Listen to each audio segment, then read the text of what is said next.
Good morning, good evening, good afternoon, जो भी जब लेक्चर देख रहा है उसके according. This is Ankita Arora back with the new video for you that is related to e-way bill. Again, these are the mind maps that mind maps. This mind maps relates to your e-way bill chapter. Each and everything concise is covered over here. Each and every detail is covered over here. What you have to do is just go through this once and at least exam से पहले जो अभी फिर reschedule हुआ है, surety of exams on that date अभी कुछ नहीं कह सकते, to be very very very honest. But yes, the thing is we have to be prepared. अभी बस यही है, we have to be prepared because exam will happen. That is certain that exam will happen, but it could be rescheduled. You never no, because मई से पहले होना है, ये तो 101% श्योरिटी है and that is needed also. अभी बहुत ज़्यादा I have seen that people blaming ICI. Many of the faculty is also making videos and using language like, I don't know how much that is correct. अगर ICI ये clearly बोल देती कि exam हम कोशिश करवा रहे हैं लेने की, लेकिन लेंगे या नहीं ले पाएंगे सर्कमस्टेंस के अकॉर्डिंग हम नहीं बता सकते, तो आप लोग पढ़ भी नहीं रहे होते. जितना आपने पढ़ा है ना एक प्रेशर में कि होगी एग्ज़ाम, ICI बोल रहा है होगी, अगर वहाँ ये लीनियंस है कि स्टेटमेंट भी आ जाता ना कि वी आर ट्राइंग, आपकी पढ़ाई बंद हो जाती और वो आपको और अफेक्ट करती. वो behind the scene they were trying, नहीं हो पाया तो उन्होंने बता दिया, ठीक है. हाँ, जहाँ रूट उनके reply, yes that is not good. Professionally वहाँ सही नहीं भी है, जहाँ गलत है वहाँ गलत है, लेकिन हर जगह ब्लेम करते रहना, that is not good at students part also. See one thing, exam होगी या नहीं होगी ये एक डिफरेंट स्केड्यूल है, बट आप क्या कर रहे हो. Many of the faculties I have seen like एक स्टूडेंट ने अगर नेगेटिव कमेंट भी कर दिया तो मतलब उन पूरी इंसल्ट कर देते हैं स्टूडेंट की, लिटरली इंसल्ट कर देते हैं. Where we are going, is it the way. आप एज अ फैकल्टी किसी को क्या सिखा रहे हो, ये सिखा रहे हो कि किसी ने तुम्हें अगर गलत बोला तो उसको उतार के रख दो. Is it the way to behave. You are teaching a student like this, being at a professional level. Student अगर गलत कर रहा है तो उसे सही सिखाने की जगह आप उसे और प्रोवोक कर रहे हो कि अरे हाँ, हमें अगर किसी ने कुछ गलत बोल दिया तो इतना नेगेटिव सेंटेंस उसके लिए, उसके मतलब व्हाट कैन आई से. एक बार शांति से सोचना, this is professional stream. It's not going like Carry Minati कि किसी ने कुछ बोला तो उसको रोस्ट करके रखेंगे. इज इट अ नेचर, ये हमारा एजुकेशन है या फिर ये हमारा बिहेवियर है जो हमें सिखा रहा है कि रोस्ट कर दो किसी को भी, अगर बोल के तो देख तो हमारे लिए नेगेटिव कुछ. बट ऑब्वियस है number of videos on exam postpone होंगे नहीं होंगे, आपके पास कॉन्क्रीट कुछ है आके बिल्कुल बोलो. बट रोज़ रोज़ अगर आ रहे हैं आप बोल रहे हैं तो कहीं ना कहीं student goes to watch that video, उसे कुछ मिलता नहीं है, वही बातें सुनने को मिलती है, फिर वो और कंफ्यूज होता है sorry. And that is it. It's not in your hand. Exam अगर हो जाती, इतने वीडियोस देख के आपने अपना टाइम स्पॉइल किया, आपने खुद को कंफ्यूज किया, रिजल्ट अच्छा नहीं आया, हम ब्लेम करेंगे ICI ने टाइम पे हमें चीज़ें नहीं बताई. जबकि ICI एज अ कंजर्वेटिज्म के अप्रोच से आपको बोलती रहे आप पढ़ लो पढ़ लो पढ़ लो. उन्होंने कभी आपको पढ़ने से नहीं रोका और आपको बिहाइंड द सीन नहीं पता है कि वो कितनी चीज़ों को कोशिश कर रहे हैं. एग्ज़ाम सेफली कंडक्ट होने चाहिए, बट एक चीज़ बताओ, बहुत मैच्योरली सोच के देखो किस लेवल तक ये पॉसिबल है कि बिल्कुल 100% सेफ्टी से एग्ज़ाम्स हो जाएं. पॉसिबल ही नहीं है. फिज़िकल एग्ज़ाम्स नहीं पॉसिबल है. आप बोलेंगे ऑनलाइन क्यों नहीं हो रहा है. ऑनलाइन नहीं होने के बहुत सारे रीजंस हैं, एक नहीं है. कई जगह बच्चे आज भी ऐसी जगहों पे हैं जहाँ पे they can not have electricity, they can not afford internet, और ऑनलाइन एग्ज़ाम के लिए 3 आवर्स परफेक्ट इंटरनेट होना ज़रूरी है, हाई स्पीड इंटरनेट होना ज़रूरी है, आपके पास जो लैपटॉप है उसमें ढंग का वेबकैम होना ज़रूरी है। हर चीज़ एकदम अरेंज करना हर एक इंसान के लिए पॉसिबल नहीं है। You are having that thing. कुछ और चीज़ें ज़रूर हो सकती हैं जो आईसीए कंसिडर कर सकती है, लेकिन बोलना ना बोलना, that is a different thing. I know ये थोड़ा सा वीडियो स्टार्ट होने से पहले मैं इतने दिन से एक वीडियो भी नहीं बनाई इन चीज़ों के ऊपर। मैंने उसकी जगह आपको आपके कोर्स के वीडियो दिए जितना मेरे स्केड्यूल में मेरे लिए पॉसिबल हुआ, बिकॉज इतने सारे वीडियोस बनाने के लिए ऑलरेडी फैकल्टीज़ हैं जो ये बना रहे आईसीए ऐसा वैसा, कई जगह शर्म करो, नींद से जाग जाओ, ये कर लो। Maintain the dignity of profession, खुद ही अपने इंस्टीट्यूट की प्रोफेशन, ठीक है जहाँ गलत है इंस्टीट्यूट 101% गलत है, पर आप भी क्या कर रहे हो, क्या मैसेज डाल रहे हो, ये भी देखो। एग्ज़ाम्स होना, कंडक्ट होना ज़रूरी भी है, अदरवाइज़ मई तक अगर एग्ज़ाम नहीं हुई तो तीसरा बैच स्टार्ट हो जाएगा। इतने सीएज मई अटेम्प्ट के, नवंबर अटेम्प्ट के बच्चे, फिर से मई अटेम्प्ट के बच्चे वो एग्ज़ाम देने जाएंगे, भीड़ तो बढ़ेगी ही 101%। साथ में इतने बच्चों में से जो क्लियर होंगे, क्या जॉब अपॉर्चुनिटी इतनी पड़ी है? हर चीज़ का एक साइकिल होता है जिसे मेंटेन करना ज़रूरी है। आप बोलेंगे मैम लाइफ से ज़्यादा नहीं, क्या आप में से कोई घर के बाहर निकल ही नहीं रहा है, बिल्कुल अंदर बैठे हुए हैं? सेफ्टी रख के चलना पड़ेगा। पब्लिक गैदरिंग, ये गैदरिंग, वो गैदरिंग, सब समझ में आता है, सब कुछ समझ में आता है। Life is important, 101% important, but शांति से सोच के देखो। कहीं हम सिर्फ कुछ बच्चों की बात करें, कुछ बच्चों को बहुत जेन्युइनली प्रॉब्लम है, आई अग्री, और कुछ बच्चे लाइफ के आड़ में अपने आप को कहीं ये तो नहीं बोल रहे कि कोर्स नहीं हुआ है, ढंग से पढ़ा नहीं है, रिस्क के बाहर निकलना, ये इसलिए तो कुछ बच्चों का हो रहा होगा, और कुछ बच्चे जेन्युइनली सफ़र कर रहे हैं क्योंकि घर में किसी की डिजीज़ है, कुछ है, क्या है। Give a thought on that, and roasting बंद करो एक दूसरे की। This doesn't suits you, you are not in the stream of fashion like Carry Minati, मत बनना, एक्चुअल में कुछ काम नहीं आएगा। ब्लंट होना एंड इंसल्टिंग होने में, दोनों में बहुत डिफरेंस है। आप ब्लंट हो सकते हैं, बिल्कुल ब्लंट होइए, बट किसी की इंसल्ट करना ना आपको करनी है किसी फैकल्टी की, ना फैकल्टी को राइट है कि वो इस तरह से इंसल्ट कर दे बिल्कुल किसी की। Totally against that. ठीक है, चलो let us start with E way bill. Sorry for long video, might भी बहुत लोगों को गलत लगा होगा, you can comment me ma'am आप बिल्कुल गलत हो, बट मुझे जो लगा मैंने आपको बता दिया कि कुछ जगहों पे हमें रिस्पेक्टिव होना पड़ेगा, क्योंकि सिचुएशन ऐसी है कि इतनी इजी नहीं कि आप बोल दो एग्ज़ाम एग्ज़ाम एग्ज़ाम और आप बोलोगे दूसरी जगह हो गई। नीट 1 डे एग्ज़ाम थी, सीएस की अब तक कोई एग्ज़ाम नहीं हुई, सीएफए ने कैंसिल कर दी है, इंस्टीट्यूट फिर भी ट्राई कर रहा है, वहाँ कैंसिल ही हो गई है, तो they are also trying, CFA CS ये लोग भी ट्राई ही कर रहे हैं, सब कुछ हो रहा है, दे आर ट्राइंग। ईजी नहीं है, बहुत सारी चीज़ें मैनेज करना है। सो ब्लेम गेम के लिए जाते जाते अपनी पढ़ाई अफेक्ट मत करो, पढ़ लो। गोल्डन अपॉर्चुनिटी उन लोगों को बार बार मिल रही है जो अब तक क्लियर नहीं कर पाए, या फिर जिनकी जॉब चल रही थी, जो भी था, उनको पढ़ने का पूरा मौका मिल रहा है। सो पूरी तरह से प्लीज़ इन चीज़ों का बेनिफिट लो। ठीक है, चलो इसके बाद मैं एग्ज़ाम पे, इसके बाद मैं कुछ भी नहीं बोलूँगी। इट्स अप टू यू, क्या सीखना है, किससे कैसा सीखना है, अच्छा सीखना है, बुरा सीखना है, सब हमारे ऊपर रहता है। ठीक है, चलो let us start with E way bill. अब ये जो ई वे बिल की कहानी है, let us start with what E way bill. E way bill क्या है?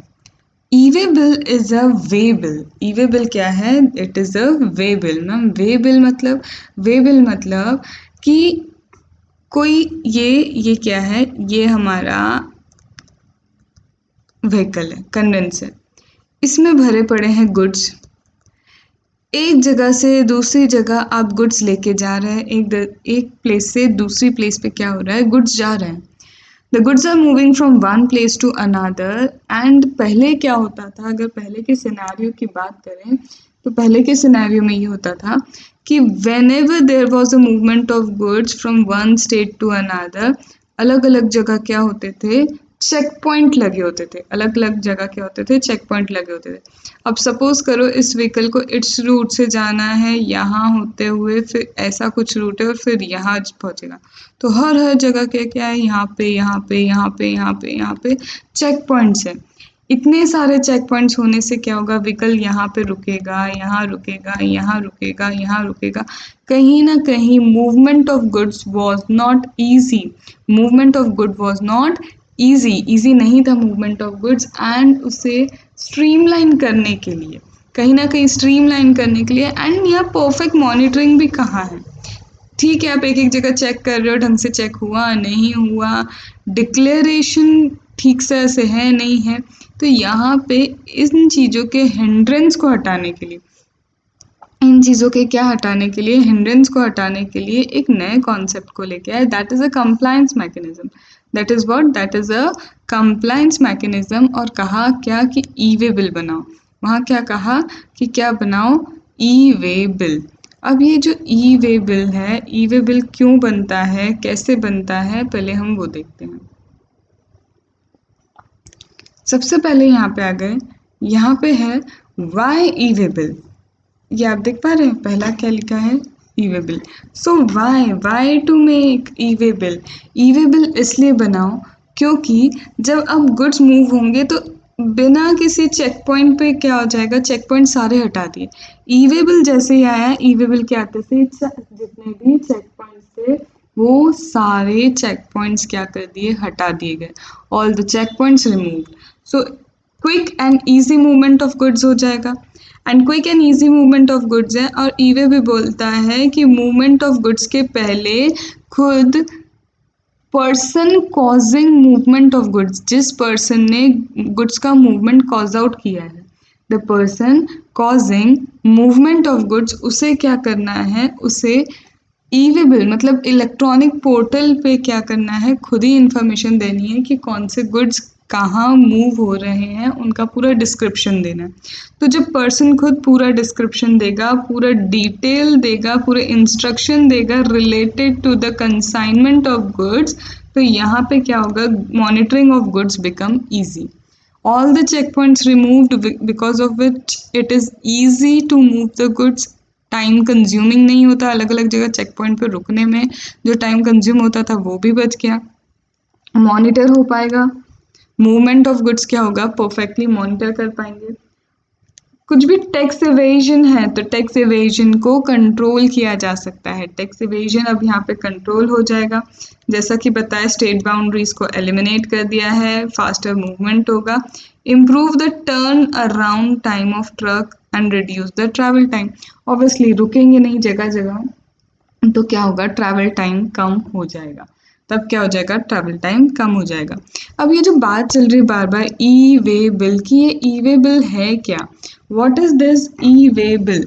अगर हम बात कर रहे हैं ई वे बिल की, तो ये ई वे बिल है क्या, तो E way bill is nothing but a receipt और document that is issued by the carrier giving details and instructions regarding the consignment। Detail is name of consignor, consignee कौन है, point of origin क्या है, consignment क्या है, destination क्या है, root क्या है।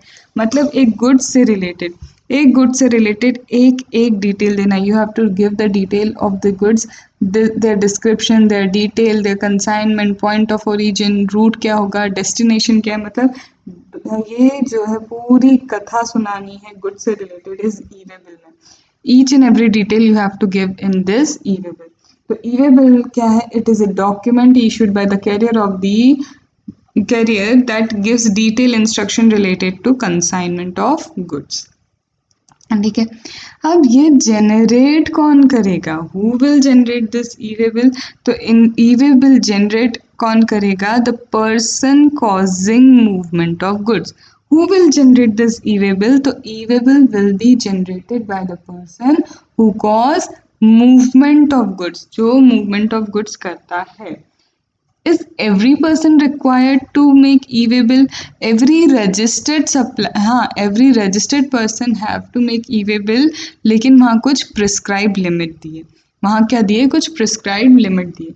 तो अभी के लिए तुम्हें समय क्या याद रखना है, अभी के लिए याद रखना है who generates, the person causing movement of goods generate, कौन generate करता है, the person who cause the movement of goods। ठीक है। What is the form, what are the form, किस फॉर्म में जनरेट होता है, GST EWB01। यहाँ से लर्न करना स्टार्ट करते हैं। Person causing the movement of goods, वो ई-वे बिल जनरेट करता है in form GST EWB01, in form GST EWB01। ठीक है। फिर इसके बाद यहाँ पे क्या बोला है, समझाया है who is the person causing movement of goods. Movement of goods कौन कॉज करता है, तो हम बोलते हैं अगर रजिस्टर्ड सप्लायर है। इफ अ रजिस्टर्ड सप्लायर अगर क्या करता है, गुड्स को क्या करता है, ट्रांसपोर्ट करके देता है रिसिपिएंट को। रजिस्टर्ड सप्लायर से खरीदा हमने सामान, वो रजिस्टर्ड सप्लायर है, तो यहाँ पे वो क्या कर रहा है, हमें गुड्स दे रहा है, एज इन रेसिपिएंट को गुड्स दे रहा है, आइदर थ्रू सेल्फ ट्रांसपोर्टेशन, उसके बाद खुद के पास ट्रांसपोर्टेशन के अगर क्या है, सारे साधन वगैरह बोलते हैं, फैसिलिटी है, तो registered supplier if use self transportation use करता है, या फिर अदर्स ट्रांसपोर्टेशन यूज करता है, खुद के या दूसरों के ट्रांसपोर्टेशन अगर यूज कर रहा है, खुद के ट्रांसपोर्टेशन यूज करेगा तो supplier is the person who cause movement of goods, और अगर थ्रू अदर ट्रांसपोर्टर कर रहा है तो that other transporter cause the movement of goods. अगर अदर के थ्रू कर रहा है तो that other person causes movement of goods. तो यहाँ पे हमने अभी क्या देखा, यहाँ पे देखा रजिस्टर्ड पर्सन अगर ट्रांसपोर्ट कर रहा है खुद के ट्रांसपोर्टेशन चैनल से, तो supplier that cause the movement of good is, movement of good कौन है, वो रजिस्टर्ड सप्लायर कर रहा है। अब रजिस्टर्ड सप्लायर ने किसी और ट्रांसपोर्टर को बोला कि आप सप्लाई कर दो, तो जिस ट्रांसपोर्टर को वो कह रहा है, तो अब वो मूवमेंट ऑफ गुड्स करता है। ठीक है। फिर आता है रेसिपिएंट। रेसिपिएंट क्या है, रेसिपिएंट का क्या कहना है, तो यहाँ पे है कि अगर क्या है, हमारा रेसिपिएंट ट्रांसपोर्टेशन अरेंज कर रहा है, आप अरेंज नहीं करके दे रहे, as an registered supply you are not arranging, हमारा रेसिपिएंट खुद बोल रहा है कि आई हैव दी व्हाट, मेरे पास है कि मैं खुद अपना सामान लेके जा सकता हूँ, I have the facility. So if recipient arranges the transportation then this recipient cause the movement of goods. अगर क्या है, रेसिपिएंट अरेंज कर रहा है ट्रांसपोर्टेशन, तो हमारा जो ये रेसिपिएंट है he causes what, he causes the movement of goods. और अगर ये अनरजिस्टर्ड हो गया हमारा सप्लायर रजिस्टर्ड था तो क्या हुआ, हमारा सप्लायर रजिस्टर्ड था, रजिस्टर्ड सप्लायर को क्या करना होता है, देखो ई-वे बिल जब जनरेट करना है तो सबसे पहला pre requisite of e-way bill है कि रजिस्टर्ड पर्सन होना चाहिए। The pre requisite is registered person क्या करेगा, ई-वे बिल जनरेट करेगा। अब आप कहेंगे मैम जो रजिस्टर्ड पर्सन है वो क्या करेगा, ई-वे बिल जनरेट करेगा और उसको ई-वे बिल पोर्टल पे भी अपना रजिस्ट्रेशन करवाना है, साथ साथ में अपना कॉमन पोर्टल पे भी। मैम ई-वे बिल का अलग पोर्टल है, यस ई-वे बिल का पोर्टल अलग है मैम, लेकिन अगर ट्रांसपोर्टर की बात करें तो ज़रूरी नहीं है ट्रांसपोर्टर रजिस्टर्ड हो। बिल्कुल, अगर ट्रांसपोर्टर रजिस्टर्ड नहीं है तो अगर लाइबिलिटी, जैसे इस केस में ट्रांसपोर्टर के ऊपर आई ना ई-वे बिल जनरेट करने की लाइबिलिटी, तो यहाँ पे ट्रांसपोर्टर अगर अनरजिस्टर्ड है तो यहाँ पे इस केस में क्या होगा, ट्रांसपोर्टर को एनरोल होना पड़ेगा ई-वे बिल पोर्टल पे, he must get it himself enrolled on the e-way bill portal. तो ये बहुत इंपॉर्टेंट है, इसे हम आगे अभी डिटेल में और करेंगे यहाँ पे, लेकिन समझाने के लिए अभी आपको बता रही हूँ। ई-वे बिल आपको जनरेट करना है, right, yes ma'am e-way bill generate करना है। The prerequisite of generating e-way bill is the person should be registered person. उसे registered होना होगा common portal पे, plus e-way bill के portal पे भी register होना पड़ेगा. ठीक है. अब मैम आप बोल रहे हैं ठीक है रजिस्टर होना पड़ेगा. अगर सप्लायर रजिस्टर्ड है, खुद के ट्रांसपोर्टेशन से अगर वो गुड्स को सप्लाई करता है, तो इसीलिए मैम इसका मतलब आपने बोला कि हमारा सप्लायर रजिस्टर्ड है, ट्रांसपोर्टेशन खुद का है, मूवमेंट ऑफ गुड्स खुद कॉस्ट कर रहा है. यस, सप्लायर रजिस्टर्ड है, ट्रांसपोर्टेशन ऑफ गुड्स खुद की चीज़ों से कर रहा है, that means movement of goods supplier ने किया और सप्लायर रजिस्टर्ड है, इसलिए he can generate the e-way bill. Very good. But यहाँ पे अब क्या होता है, किसी और के थ्रू कर रहा है, किसी और के थ्रू कर रहा है, ओन ट्रांसपोर्टेशन नहीं है, किसी और के थ्रू कर रहा है, अदर है, अदर्स के थ्रू कर रहा है. अब अदर क्या होगा, अदर या तो रजिस्टर्ड होगा, अदर या तो क्या होगा, अनरजिस्टर्ड होगा. अदर अगर रजिस्टर्ड है, अदर ट्रांसपोर्टर जो अदर ट्रांसपोर्टर है, अगर ये अदर ट्रांसपोर्टर क्या है, रजिस्टर्ड है, रजिस्टर्ड है तो क्या होगा, ये मूवमेंट ऑफ गुड कॉज कर रहा है, he is causing what, the movement of good, he is causing what, the movement of goods. तो in this case E way bill generate करने वाला यही होगा. लेकिन यहाँ पे अब ये अनरजिस्टर्ड है, ये क्या है, अनरजिस्टर्ड है, ये क्या है, अनरजिस्टर्ड है. तो अब कौन करेगा, तो एक चीज याद रखना, ये रजिस्टर्ड रेसिपिएंट अभी क्या कर रहा है, इन दोनों के केस में देखें अगर हम ट्रांसपोर्टर एंड सप्लायर के केस में, तो supplier is receiving the service from this unregistered recipient. Supplier क्या कर रहा है, रिसीव कर रहा है service from this unregistered transporter, transporter से क्या कर रहा है, सर्विस रिसीव कर रहा है. तो इस केस में क्या होगा कि लाइबिलिटी किस पे आ जाएगी, फिर से सप्लायर के ऊपर आ जाएगी कि वो ई-वे बिल क्या करें, जनरेट करें. मैम ठीक है, हम समझे कि आप बोल रहे रजिस्टर्ड सप्लायर है, ट्रांसपोर्टर अनरजिस्टर्ड है, तो हमारा सप्लायर ही क्या कर देगा, हमारा सप्लायर ही क्या कर देगा, ई-वे बिल जनरेट कर देगा. बट मैम अगर इन केस हमारा ये रजिस्टर्ड पर्सन ही अनरजिस्टर्ड हो जाए, तो अब ये भी मैम अनरजिस्टर्ड, ये भी अनरजिस्टर्ड हो गया, transporter also unregistered, supplier also unregistered. In that case इसीलिए बोला है ट्रांसपोर्टर को एनरोल होना होगा अब ई-वे बिल पोर्टल पे to generate the e-way bill. In this case, transporter will be needed to get enrolled. Transporter को enroll होना पड़ेगा. Okay. अब आते हैं दूसरे पे, हमारा सप्लायर अनरजिस्टर्ड है, लेकिन अब रेसिपिएंट जो है, रेसिपिएंट हमारा क्या है, रजिस्टर्ड है, रजिस्टर्ड रेसिपिएंट है. तो इस केस में क्या होगा, ये माना जाएगा कि मूवमेंट ऑफ गुड्स किसने कॉज किया, रेसिपिएंट ने. इस केस में क्या माना जाएगा, मूवमेंट ऑफ गुड किसने कॉज किया, रेसिपिएंट ने. अब देखो यहाँ पे देखो, अभी एक और प्रोबेबिलिटी कर लेते हैं यहीं पे अपन. हमने क्या बोला, हमारा सप्लायर अनरजिस्टर्ड है, यस मैम यही बोला था, अनरजिस्टर्ड सप्लायर. ट्रांसपोर्टर भी हमारा अनरजिस्टर्ड है, यस मैम, लेकिन रेसिपिएंट रजिस्टर्ड हो गया. तो यहाँ पे इस केस में मूवमेंट ऑफ गुड्स की कहानी किस पे चली गई, रेसिपिएंट पे. पर मैम अगर अब ये भी अनरजिस्टर्ड हो जाए तो फिर सीधे सीधे इसको एनरोल होना पड़ेगा, सीधे सीधे ट्रांसपोर्टर को एनरोल होना पड़ेगा. तो this is a very important concept, this is very important concept and you have to do it correctly. दिखने को मूवमेंट ऑफ गुड्स तुम जरा सा बोल दोगे कि ट्रांसपोर्टर है, ट्रांसपोर्टर ने मूवमेंट ऑफ सप्लाई रजिस्टर्ड है, उसने अगर अपने ओन ट्रांसपोर्ट से क्या किया, मूवमेंट ऑफ गुड्स किया, तो he is registered, cause movement of goods वही करेगा. अगर किसी और के उससे किया है, यहाँ पे कहीं और से किया है, अदर ट्रांसपोर्ट से किया है, तो दैट अदर ट्रांसपोर्ट.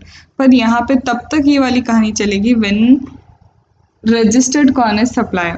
अब हमारा सप्लायर अगर अनरजिस्टर्ड है तो रेसिपिएंट पे फोकस चला जाता है, recipient cause the movement of goods हो जाता है. अगर रेसिपिएंट ने अरेंज किया है ट्रांसपोर्टेशन, तो मूवमेंट ऑफ गुड्स वैसे भी किसका है, रेसिपिएंट का. तो दिस इज़ वेरी इम्पॉर्टेंट. और जो अभी मैंने आपको पूरा एनालिसिस बताया था, कब कौन रजिस्टर्ड है, कौन रजिस्टर्ड नहीं है, तो वो सारी चीज़ें थोड़ी सी क्या करना, ध्यान में रख लेना. ठीक है, okay ma'am. Going to be a lengthy chapter, क्योंकि इसमें छोटी छोटी चीज़ें बहुत सारी हैं. ठीक है, अब ये ई-वे बिल मैम आप बोल रहे हो कि ई-वे बिल की बात तो हो रही है, तो ये ई-वे बिल जनरेट कहाँ होगा, how it will be generated. E-way have a portal, it has Android app, SMS, bulk upload, application program interface. There are many ways to generate the e-way bill.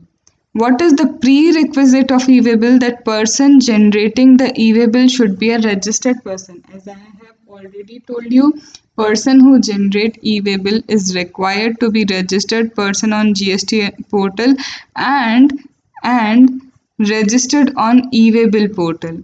If the transporter see, if the transporter not registered, अगर transporter registered नहीं है तो it's mandatory to enroll on e-way bill portal before generation of e-way bill. e-way bill generate करने के पहले transporter को e-way bill portal पे mandatory क्या होना पड़ेगा, मैंडेटरी एनरोल होना पड़ेगा. ठीक है.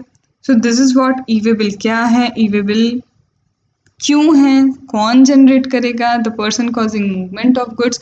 अब बात आती है, प्री रिक्विजिट्स भी देख लिया कि प्री रिक्विजिट्स क्या है जनरेशन के. अब बात आती है the person causing movement of goods. Person causing movement of goods e-way bill generate करेगा. करेक्ट.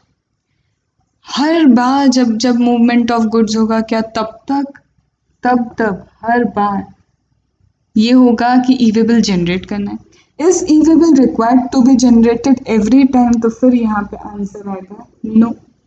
आंसर आएगा नो. क्यों आंसर नो? रूल नंबर 138 सब रूल 1, रूल नंबर 138 सब रूल 1, मूवमेंट ऑफ गुड्स.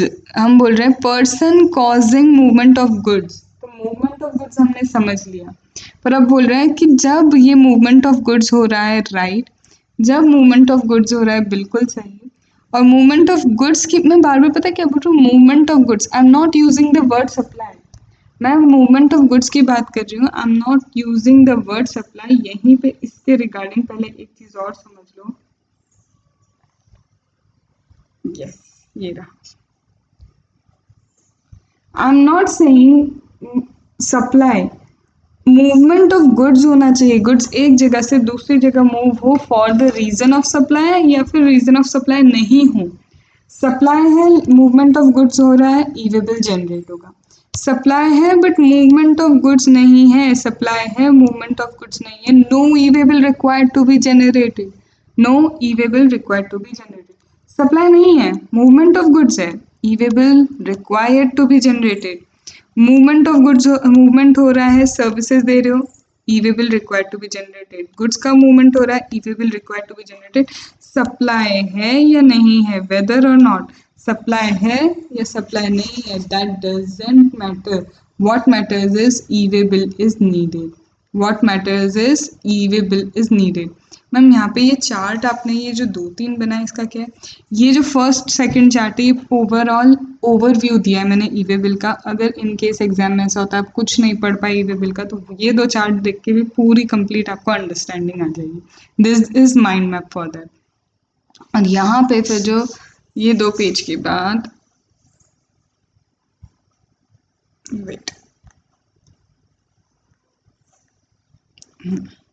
यहाँ पे इसके बाद जो यहाँ से स्टार्ट होता है, ये वाला क्या है, आपकी स्टडी मटेरियल से एक एक पॉइंट के थ्रू मैंने फिर इसको कवर अप किया, एक एक पॉइंट लेके.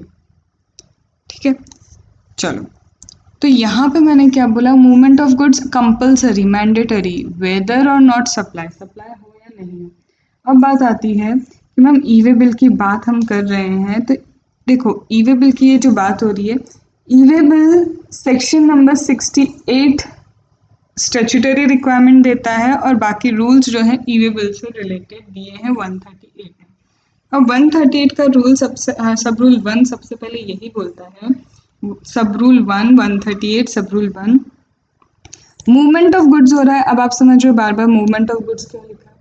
तो मूवमेंट ऑफ गुड्स अगर हो रहा है, लेकिन कंसाइनमेंट वैल्यू जो है वो होनी चाहिए मोर than 50,000. whenever there is movement of goods, whenever there is movement of goods, there should be consignment value of more than 50,000. अगर consignment value more than 50,000 है, If the consignment value is more than 50,000, then in relation to supply, supply के relation में movement हो, other than in relation to supply, या फिर inward supply from unregistered person. Unregistered person से supplier unregistered था, recipient registered था, right? Supplier unregistered था, recipient unregistered था, तो recipient सॉरी सप्लायर अनरजिस्टर्ड था, रेसिपिएंट रजिस्टर्ड था, तो रेसिपिएंट को ई वे बिल जनरेट करना था, मूवमेंट ऑफ गुड कॉज करने वाला रेसिपिएंट हो गया था, तो ये वही केस है। एक अनरजिस्टर्ड सप्लायर से अगर registered person movement of goods ले रहा है तो मूवमेंट ऑफ गुड्स इसने किया है ऐसा मान लिया जाएगा। तो इन दैट केस क्या हो गया, मूवमेंट ऑफ गुड इसने कॉज किया, और अगर वैल्यू 50,000 से ज़्यादा है, consignment value is more than 50,000, in this case E way bill generate होगा। अब आप बोलेंगे मैम ये वैल्यू कहाँ से डिटरमाइन हो जाएगी, तो ये वैल्यू डिटरमाइन होगी as per section number 15। Value determine होगी आपकी as per section number 15। Ma'am section number 15 value of supply का, value of supply under GST section number 15 के according you will calculate your value of supply.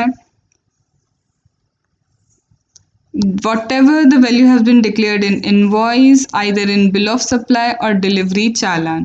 It includes CGST, SGST, UTGST, IGST इसमें include होगा, लेकिन value of exempt supply will not be included. Value of exempt supply will not be included. लेकिन अगर invoice में exempt and taxable supply दोनों हो, तो अगर इन्वॉइस में एग्जेम्प्ट सप्लाई भी दिया है, टैक्सेबल सप्लाई भी दिया है, तो आपको एग्जेम्प्ट को इग्नोर करना है।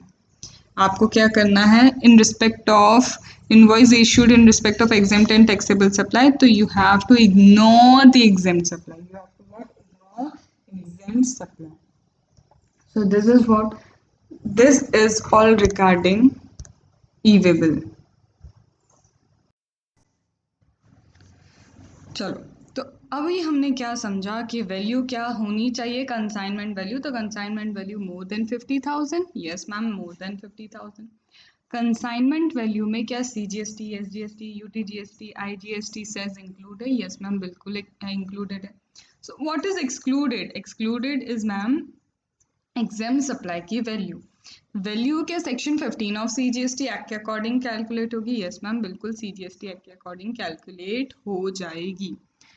अब आते हैं हम किस पे, अब आते हैं हमको ये पता चला ई वे बिल है, यस ई वे बिल है। हमें ये पता चला कि ई वे बिल को क्या करना है, जनरेट करने वाला रजिस्टर्ड पर्सन होना चाहिए, रूल पता चला, मूवमेंट पता चला। अब कहीं तो ऐसा होगा कि आपने बोला 50,000, आपने क्या बोला 50,000 की वैल्यू होगी तो आपको ई वे बिल जनरेट करना है, पर कहीं तो ऐसा होगा जहां वैल्यू एक्सीड ना करें फिर भी ई वे बिल बनाना है। Special situation, E way bill issued even when value of consignment less than 50,000. Special situation when the e-way bill is issued even though the consignment value is less than 50,000.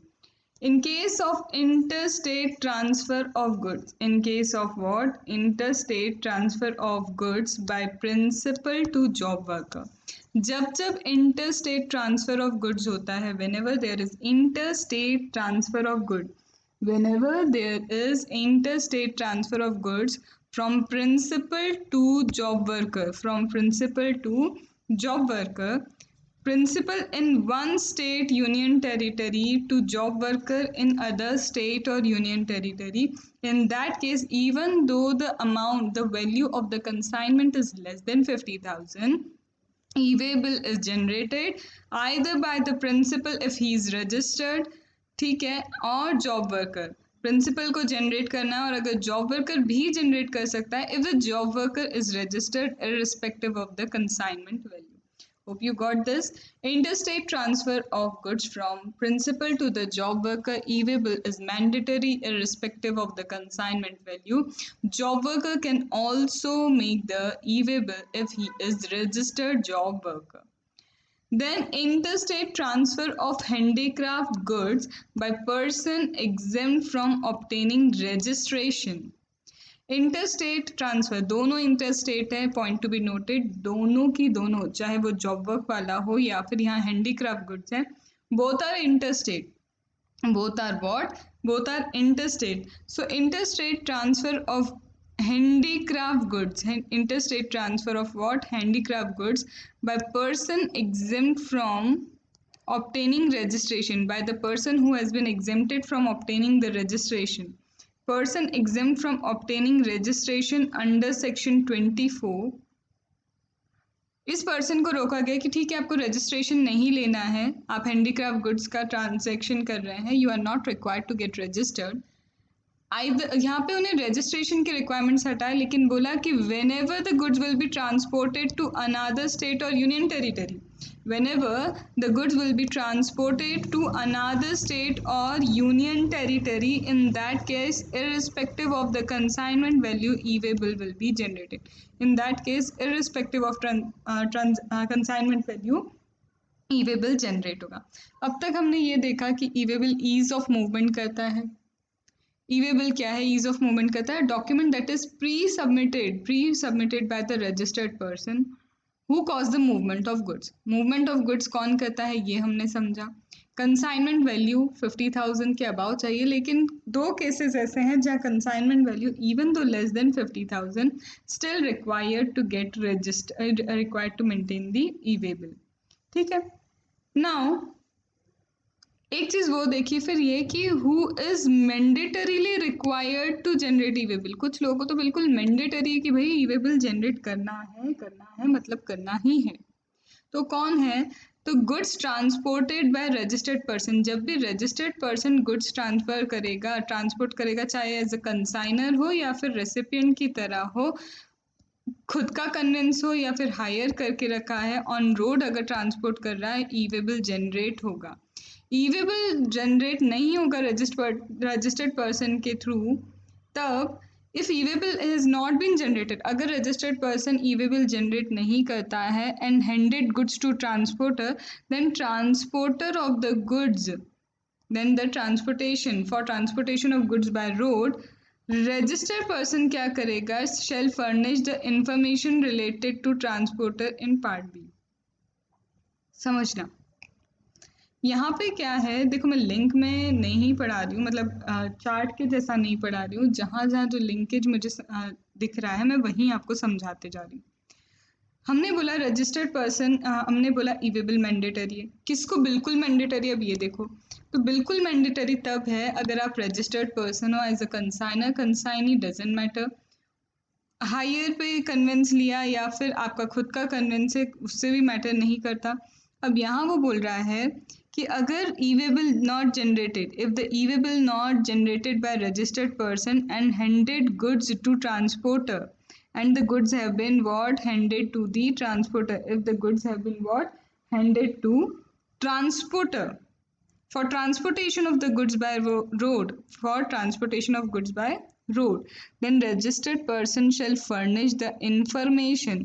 अब अगर e way bill नहीं बनाया, ठीक है भैया, registered person ने e-way bill नहीं बनाया, लेकिन उसे पार्ट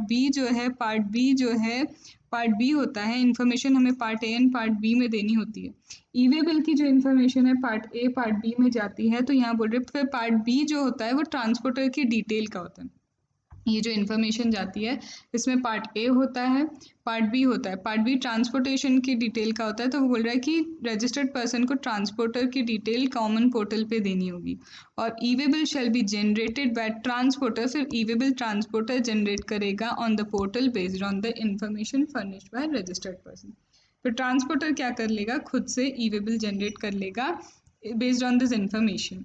अब तक जो कहानी थी वो ये थी, ई-वे बिल जनरेट करना है 50,000 से अबाव कंसाइनमेंट वैल्यू पे, लेस देन है तो दो एक्सेप्शन है, पर अब हम उस चीज़ पे आ रहे हैं जहाँ पे बिल्कुल ई-वे बिल जनरेट करने की रिक्वायरमेंट ही नहीं है।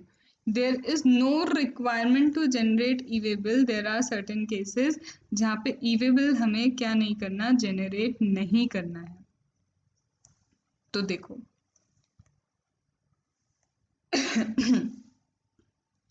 if the value is less than or up to 50,000, no e-way bill एक तो ये हो गया कि अगर आपकी वैल्यू 50,000 से कम है, consignment value is less than और अप टू, ठीक है, लेस देन और up to 50,000, no E way bill is required to be generated. अब ऐसा भी केस आएगा,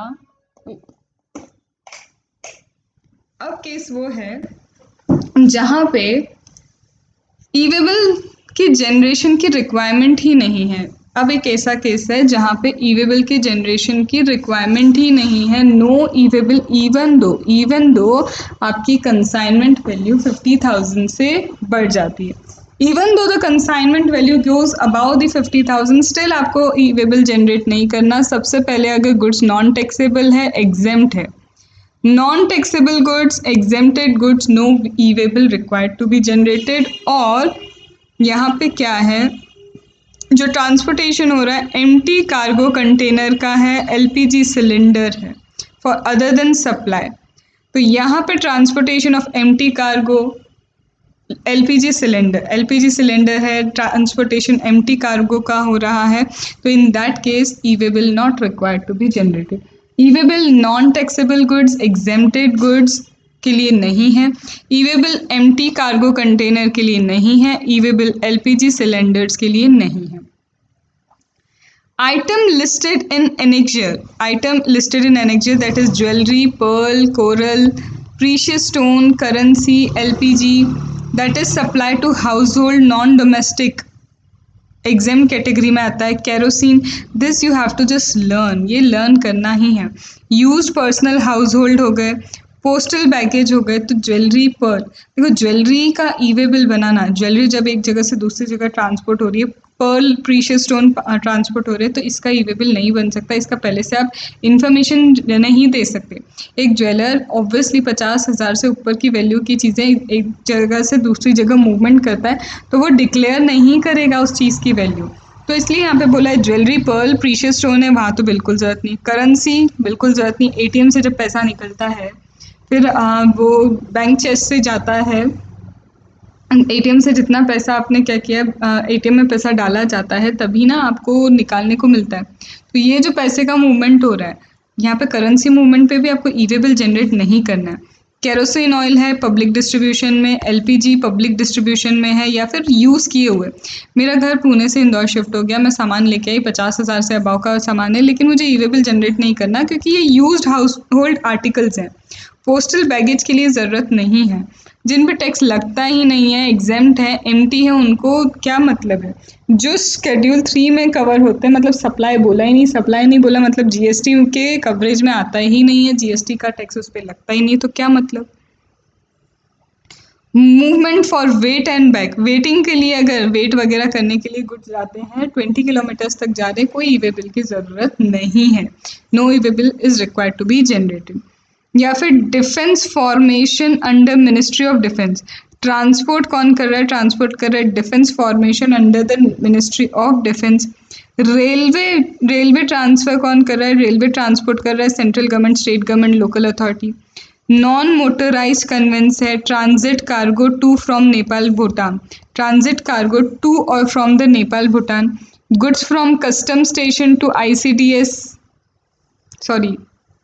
आईसीडी, सीएफएस, या फिर टू और from ICD CFS to custom station. Custom station को जा रहे हैं गुड्स, या कस्टम स्टेशन से आ रहे हैं गुड्स आईसीडी या फिर सीएफएस में कंटेनर फ्रेट स्टेशन पे आ रहे हैं, तो यहाँ पे क्या होगा, यहाँ भी ईवेबल की रिक्वायरमेंट नहीं है। इसके अलावा कोई मूवमेंट हो जो कस्टम ऑफिसर के सुपरविजन में हो या कस्टम की सील में हो, तो यहाँ पे भी no E way bill required to be generated. E way bill generate करना है, ईवेबल कब, 50,000 कब जनरेट करना है, जब 50,000 से अबाउ कंसाइनमेंट वैल्यू है। Consignment value if less than 50,000, दो ही जगह हैं जहाँ ईवेबल इंटरस्टेट ट्रांसफर में क्या होगा, इंटरस्टेट सप्लाई में इंटरस्टेट मूवमेंट में जनरेट होगा। फिर when no E way bill required to be generated, तो नो ईवेबल कभी जनरेट ही नहीं होगा, भाई ये सिचुएशन है।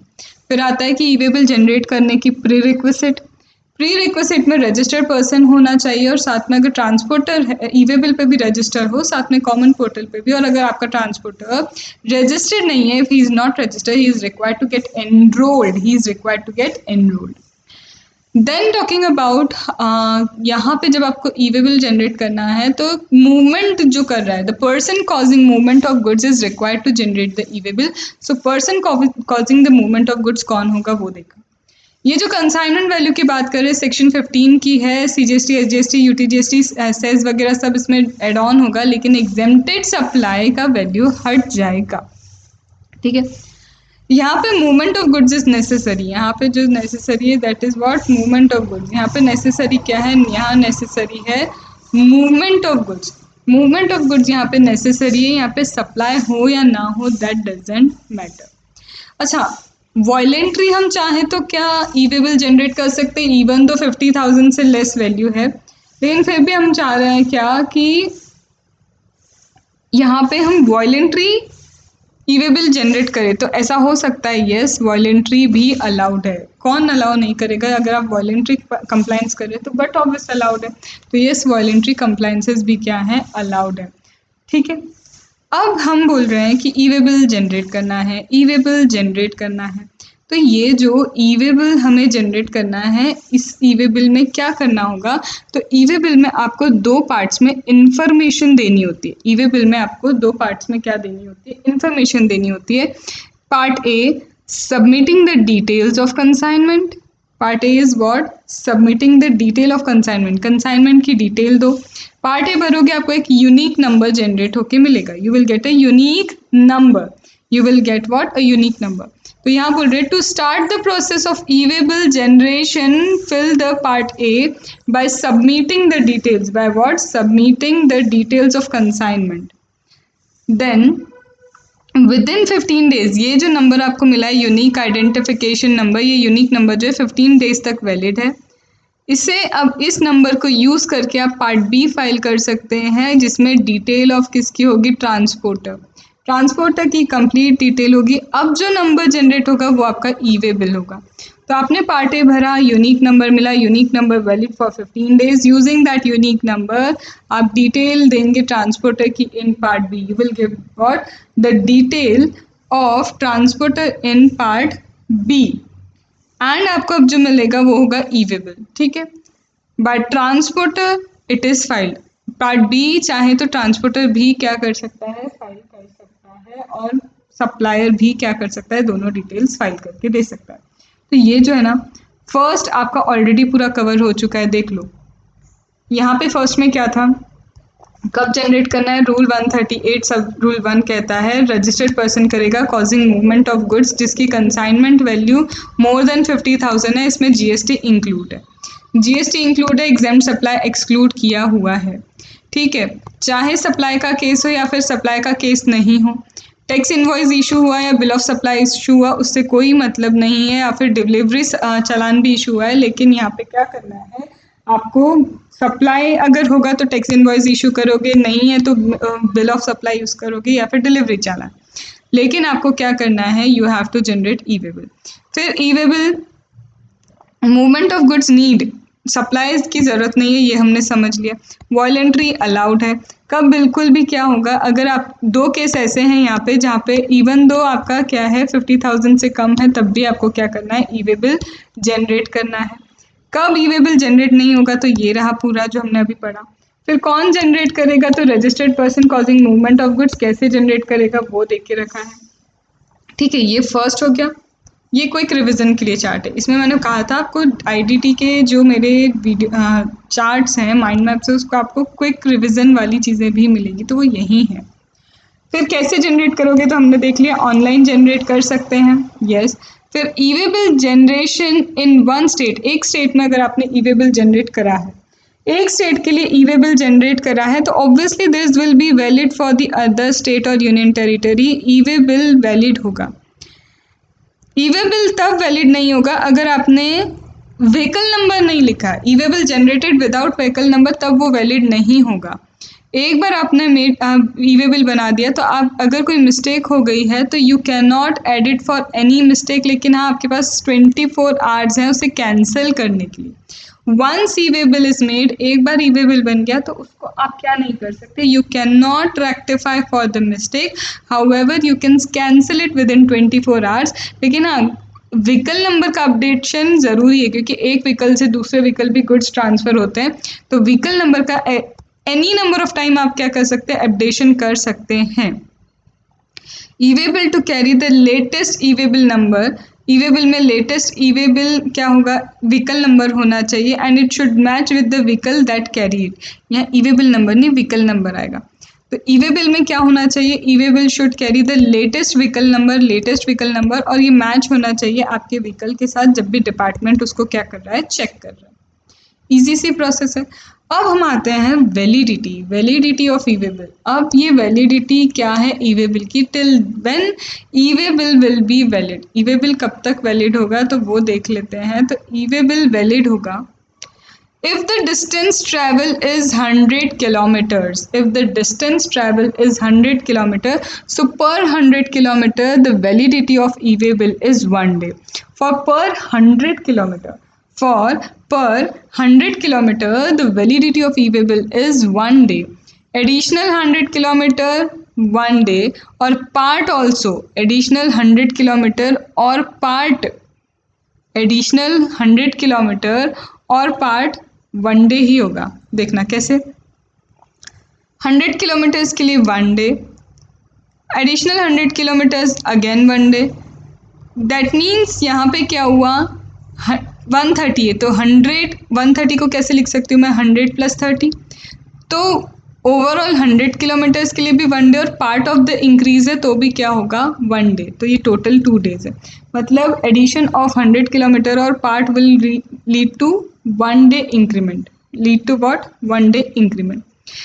If e way bill generated, अगर आपको शाम को 5 बजे अराउंड आपने ई वे बिल जनरेट किया, तो क्या 5 बजे से 1 डे चालू होगा, तो वो बोलते हैं नहीं, आपने ई वे बिल जब भी जनरेट किया, अगर आपका जो वैलिडिटी है ई वे बिल की वो कब एंड होगी, दूसरे दिन के 12 बजे। आज 5 बजे जनरेट हुआ, कल 5 बजे 24 घंटे हो गए, लेकिन उसकी वैलिडिटी रात को 12 बजे एंड होगी। मतलब वैलिडिटी ई वे बिल की क्या होगी, validity of e way bill will and on 12 of next night, not on 5 of next day.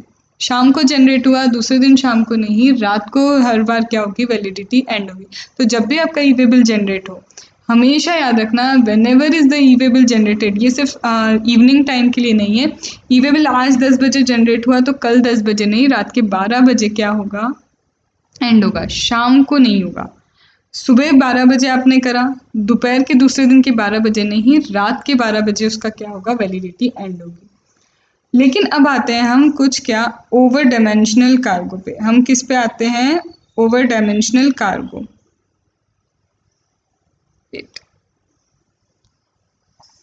ये ओवर डायमेंशनल कार्गो बोलते हैं कि जहाँ पे बहुत हैवी सी चीज़ें जाती है तो वहाँ स्पीड ऑलरेडी स्लो हो जाती है। बहुत हैवी ओवर डायमेंशनल कार्गो है, हैवी कार्गो है, तो वहाँ तो स्पीड क्या है, ऑलरेडी उन कार्गो की धीमी रहेगी। तो आप बोल रहे हो 100 किलोमीटर्स के लिए 1 डे, तो वो बोलते नहीं, अगर आपका ओवर डायमेंशनल कार्गो है तो for 20 kilometres to be travel 1 day and 20 or part of addition again 1 day. तो यहाँ सिर्फ ओवर डायमेंशनल कार्गो के लिए 20 किलोमीटर्स के हिसाब से देखा जाएगा। इनफैक्ट मल्टी मोड ट्रांसपोर्ट भी है, एक बार जैसे रेल से जा रहे हैं, फिर बस से जा रहा है, फिर इधर से ट्रक से जा रहा है, फिर सीट से जा रहा है, तो मल्टी मोड में भी क्या होगा, 20 किलोमीटर्स ट्रैवलिंग के हिसाब से वैलिडिटी चेक की जाएगी। So this is the validity of what, E way bill. This is what the validity of e way bill. तो यहाँ क्या लिखा है, validity from relevant date, relevant date से काउंट होगी वैलिडिटी, और वो रेलिवेंट क्या है, date on which e way bill has been generated, वो रेलिवेंट डेट होगी। क्या ई वे बिल का टाइम एक्सटेंड किया जा सकता है, 100 किलोमीटर्स है ओके, 1 डे है ओके, पर क्या ये टाइमिंग का एक्सटेंशन हो सकता है, तो yes, granted, it is granted based on the balance distance to be travel.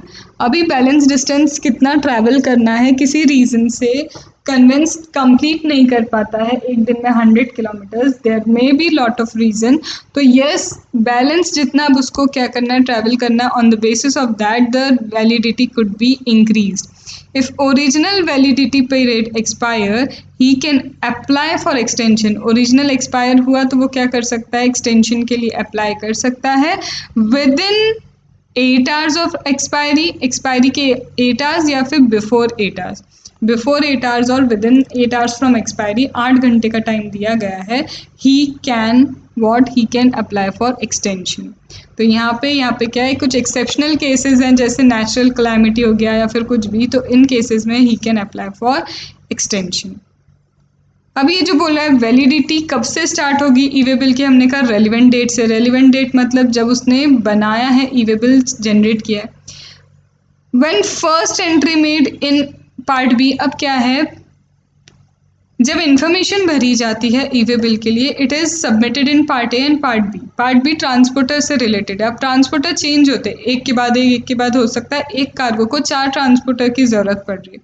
तो कब से वैलिडिटी काउंट करोगे, तो फर्स्ट एंट्री जब हुई थी, when first entry was made in part B, तब से स्टार्ट होगी. व्हीकल के लिए क्या है, रोड ट्रांसपोर्टेशन है तो व्हीकल की एंट्री, व्हीकल की जब एंट्री हुई थी तब. अगर रेल, एयर या शिप का ट्रांसपोर्ट है तो फर्स्ट ट्रांसपोर्टेशन डॉक्यूमेंट एंट्री जब डाली थी तब.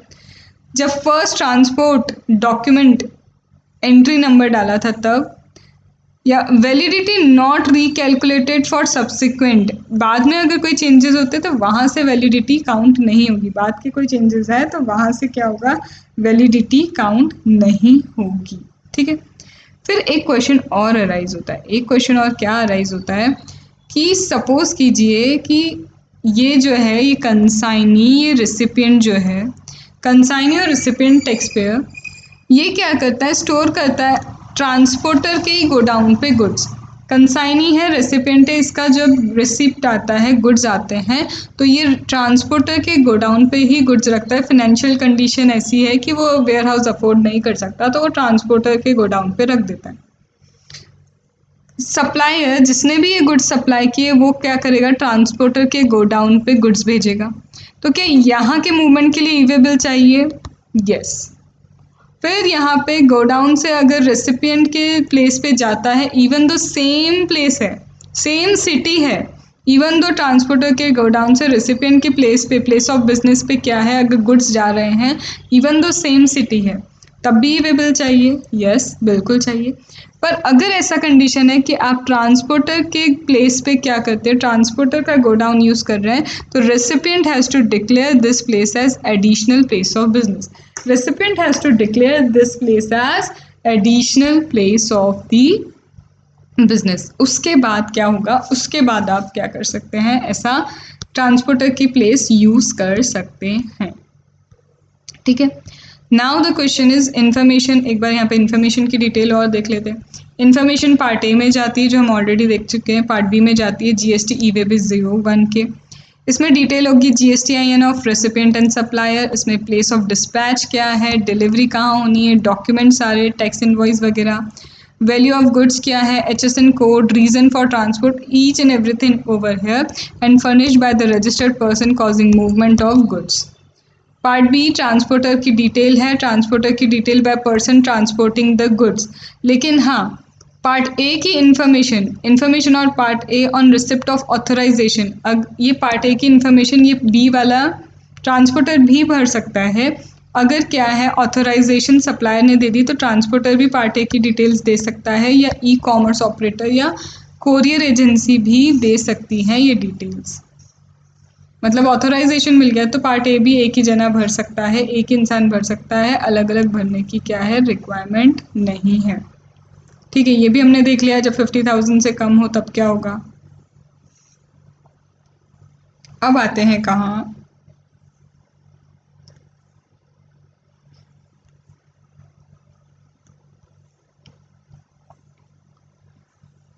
as I have told you that for e-way bill, that is EWB 01, part A is required to be filed, that is the details of transporter, detail goods की, supplier की, recipient की, and part B for transporter detail.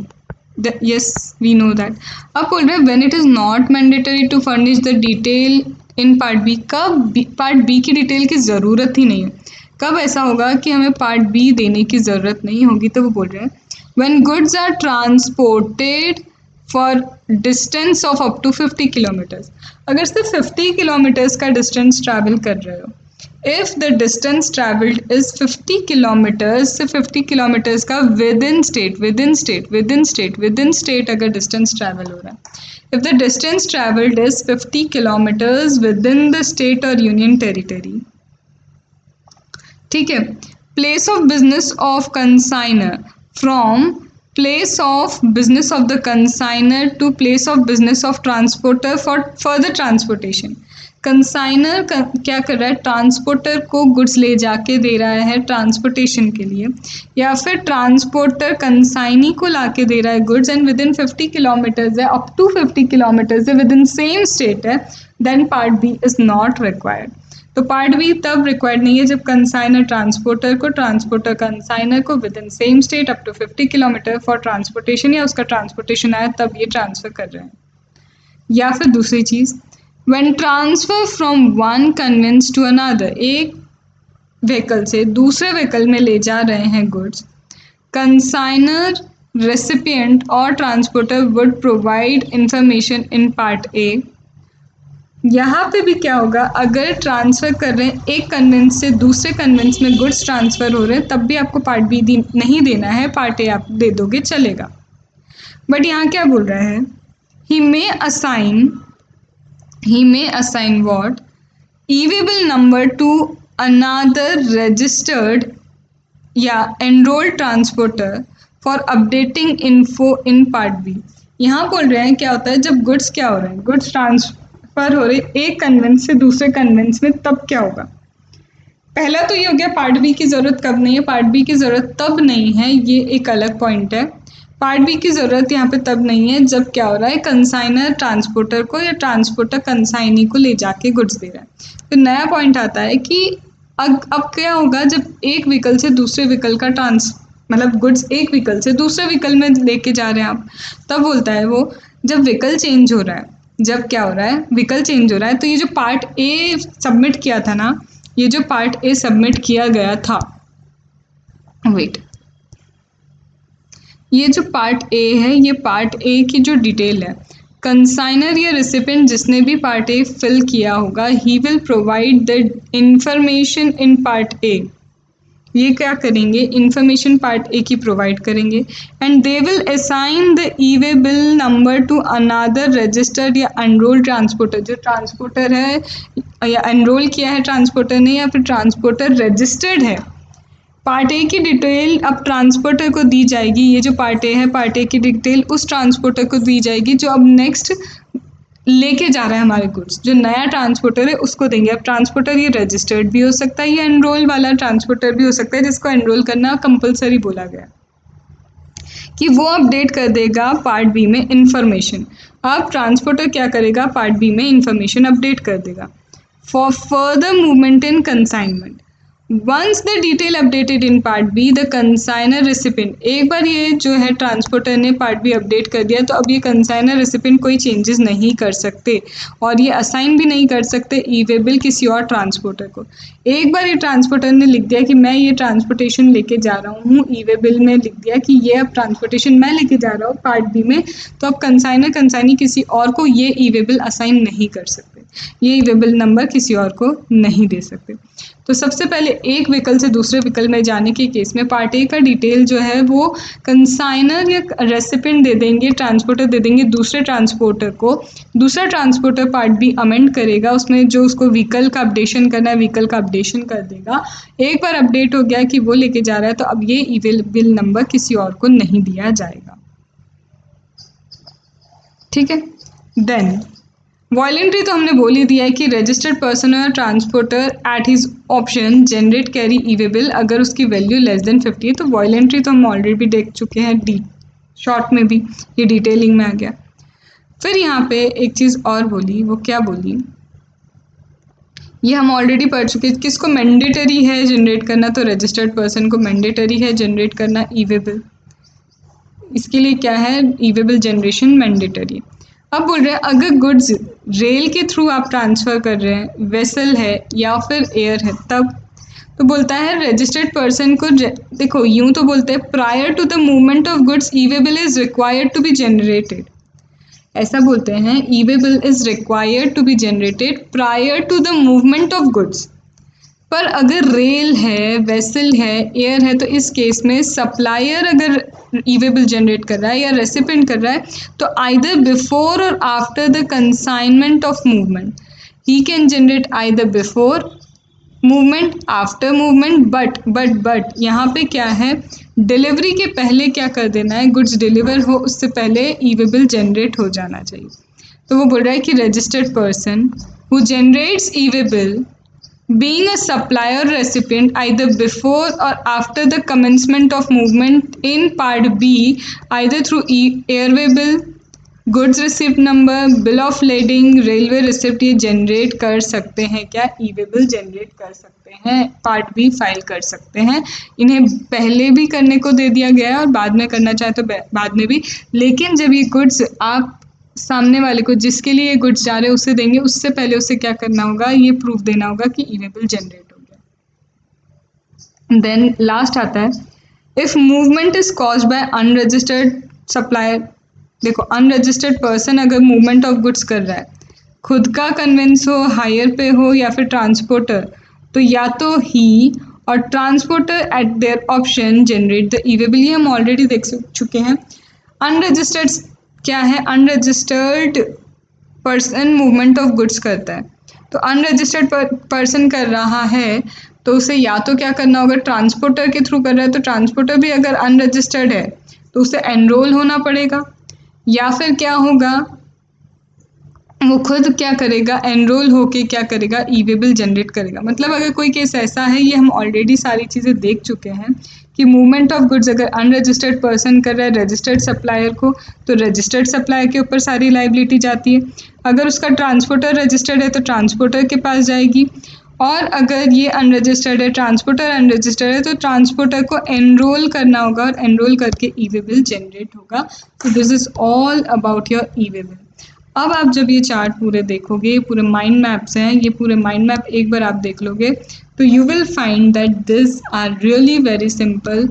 इसमें मैंने एक बार पूरा short में सब कुछ कवर किया है, एक बार क्या किया है मैंने पूरा शॉर्ट में सब कुछ कवर किया है, और साथ में एक बार ये जो है पूरा डिटेल चल रहा है। ये क्या है, पूरा डिटेल चल रहा है। अभी और भी है, हाँ कुछ चीज़ें अभी और भी हैं इसमें, वो भी हम कवर करेंगे, लेकिन आई होप इसे मैं बहुत एज इन स्लो चल रही हूँ, जस्ट इस तरह की एक डिटेल लेक्चर की तरह। तो यहाँ तक आपको हो गया होगा, एक बार इसको गो थ्रू कर लो। हम सेकंड पार्ट में यहाँ से कंसोलिडेटेड ई वे बिल से करेंगे स्टार्ट, और यहाँ से आपका अब बचेगा सिर्फ ये दो चीज़ें बच रही हैं अब आपकी, कैंसलेशन, एक्सेप्टेंस वाली चीज़ें। तो यहाँ तक आपको एक बार गो थ्रू ज़रूर करना है सेकंड पार्ट देखने से पहले। ई वे बिल बहुत इजी टॉपिक है, बस छोटी छोटी चीज़ें हैं उसमें जो आपको ध्यान रखनी है, ठीक है। चलो पॉजिटिव रहो, क्यूमुलेटिव रिवीजन करो, एंड जितना हो सके पढ़ाई पे ध्यान दो, बहुत सारे वीडियोस मत देखो, एंड डेकोरम मेंटेन करो। यही कहूँगी, गलतियाँ हैं ऐसे कि 100% है, बट अपना डेकोरम आप मेंटेन करो। इस तरह की लैंग्वेज ब्लंट हो जाओ कोई दिक्कत नहीं है, बट आप कहाँ रोस्ट कर रहे हो, किसे रोस्ट कर रहे हो, क्या फैशन में जा रहे हो, आप थोड़ा देखो। ब्लंट होना इज़ डिफरेंट एंड बदतमीज़ होना इज़ डिफरेंट, ठीक है। तो डिग्निटी मेंटेन करना प्रोफेशन की हमारे ही हाथ में है। गलती है आईसीआई की बहुत सारी हैं, पर they are also trying. You जब तक आप उस प्लेस पे नहीं आ जाते, यू डोंट नो। सीएस की एग्ज़ाम नहीं हुई है, सीएफए की एग्ज़ाम नहीं हुई है, वो तो क्लियर कैंसिल कर चुके हैं। At least ICI is trying. तो कुछ चीज़ें वहाँ भी ध्यान दो, जहाँ गलत है आईसीआई की बिल्कुल आप नोटिस में लाओ, लेकिन बदतमीज़ होने से आई डोंट थिंक आपको बहुत सही लग रहा होगा। That was my point. बाकी आप लोग बहुत समझदार है, देख सकते हैं second part e way bill, we will be doing that, okay.